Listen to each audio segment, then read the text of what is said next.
नमस्कार मित्रांनो, मी किरण पाटील गायकवाड. स्वागत आहे तुमचं माझ्या यूट्यूब चॅनलमध्ये. हा माझा पहिला व्हिडिओ आहे. माझा पहिला व्हिडिओ मी अशा घटनेवरती, अशा चर्चेवरती बनवतो आहे ज्यात जी मे बी तुमच्या कानावर आलीच असेल, जी बातमी तुमच्या कानावरती आलीच असेल. तर सर्वांना सर्वप्रथम जय भवानी, जय शिवाजी, जय शिवराय. मित्रांनो, आता आपण मराठी लोकांना, महाराष्ट्रीयन लोकांना आपल्या महाराष्ट्राच्या, भारताच्या इतिहासावरती, आपल्या शिवाजी महाराजांच्या पराक्रमावरती पहिल्यापासूनच खूप भरभरून स्वाभिमान, गर्व आणि अभिमान आहेच. त्यात काही कमी नाही. आता त्यामध्ये आणखी भर पडण्यासारखी गोष्ट घडलेली आहे, जी मी माझ्या व्हिडिओमधून तुमच्यासमोर सादर करतो आहे. तर ती म्हणजे आपल्या देवासमान असलेल्या छत्रपती शिवाजी महाराजांच्या 12 गड किल्ल्यांची समाविष्टता ही युनेस्कोची जी जागतिक वारसा यादी आहे, तर त्याच्यामध्ये ते गडकिल्ले समाविष्ट झालेले आहे. आता हे गडकिल्ले समाविष्ट कुठले कुठले झाले, ही यादी मी एकदा तुमच्यासमोर मांडतो.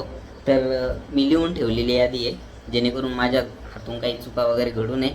तर साल्हेर हा नाशिक जिल्ह्यामध्ये येतो, लोहगड जो पुणे जिल्ह्यात येतो, शिवनेरी पुणे जिल्ह्यात येतो, खांदेरी जो अलिबागमध्ये येतो, रायगडमध्ये येतो, त्यानंतर राजगड परत पुणे जिल्ह्यामध्ये येतो, त्यानंतर आपला प्रतापगड जो सातारा जिल्ह्यात येतो, त्यानंतर सुवर्णदुर्ग जो रत्नागिरी जिल्ह्यात आहे, पन्हाळा जो कोल्हापूर जिल्ह्यात आहे, विजयदुर्ग जो सिंधुदुर्गमध्ये आहे, त्यानंतर सिंधुदुर्ग हा सिंधुदुर्गमध्ये, त्यानंतर जिंजी जो तामिळनाडू राज्यामध्ये येतो.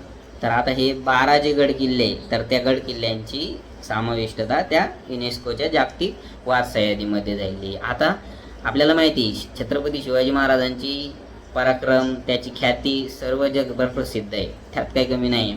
तर ते अख्ख्या जगाला माहिती आहे. पण त्याच्यात आणखी भर पडलेली आहे या ज्या गडकिल्ल्याची यादी जी समाविष्ट झाली त्याच्यामुळं.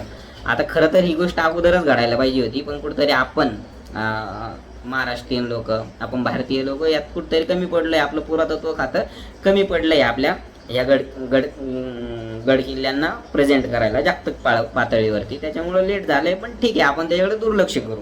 आता हे गडकिल्ले फक्त आपल्यासाठी काही माती आणि दगड नाही आहे, तर हे गडकिल्ले आपल्यासाठी एक पराक्रमाची, छत्रपती शिवाजी महाराजांच्या पराक्रमाची, आपल्या इतिहासाची, त्यानंतर आपल्या संस्कृतीचे हे सगळ्यात मोठं प्रतीक आहे. काय आता शून्यातून विश्वकोट कसं निर्माण केलं जातं हे या गोष्टीचं प्रतीक आहे. तर ह्या गडकिल्ल्याचं जतन करणंची जबाबदारी आपली आणखी वाढलेली आहे. आपल्यासाठी अभिमानाची गोष्ट आहे की युनेस्कोच्या ह्या जागतिक वारसा यादीमध्ये हे गडकिल्ले ॲड झाले, पण आपली त्यासोबत जबाबदारी पण वाढलेली आहे. आपण तिथं जाताना काही कचरा नाही केला पाहिजे. जो पण गोष्ट आपण तिथं वापरतोय, खातोय, पितोय, ती आपल्यासोबत खाली घेऊन येऊ शकतो आपण बॅगेमध्ये, आणि मग त्याची विल्हेवाट लावू शकतो. त्यानंतर पुरातत्व खातं, आई बाबांनो आता तरी त्या गोष्टीची काळजी घ्या, आता तरी त्या गोष्टीची नोंद घ्या. जगाने त्या गोष्टीची नोंद घेत आहे, आणि आपण कुठंतरी लेट होतोय, आपण कुठंतरी कमी पडतोय त्यामध्ये. तर महाराष्ट्र शासनाला, पुरातत्व खात्याला माझी विनंती आहे की बाबा ह्या गोष्टीकडे आता ह्या गडकिल्ल्यांच्या जतनावर, संवर्धनावर जास्तीत जास्त भर द्या. आता अख्ख्या जगाचं लक्ष त्याच्याकडे वाढलेलं आहे. पहिल्यापासूनच जगाचं लक्ष शिवाजी महाराजांच्या पराक्रमावर आणि त्यांनी घडवलेल्या गडकिल्ल्याकडे आहेच, पण आता ती जबाबदारी आपली वाढलेली आहे. तर ह्या गोष्टीचा आपल्याला वाटेल तेवढा अभिमान कमीच आहे. पण आणि यामधून आपल्याला सगळ्यांना, सर्वसामान्यांना काय संदेश मिळतो की शून्यातून जे विश्व निर्माण केलं होतं, छत्रपती शिवाजी महाराजांनी जे साम्राज्य निर्माण केलं, आज त्यांच्यामुळं आपल्या देवळात देव आहे. तर ह्या गोष्टीला कुठंतरी सिरियसली घेण्याची गरज आहे.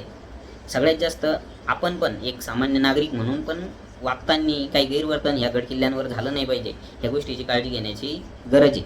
तर जर हा माझा पहिला व्हिडिओ हा जर तुमच्यापर्यंत पोहोचला असेल तर जास्तीत जास्त शेअर करा, मला 100 सबस्क्रायबर होण्यासाठी मदत करा.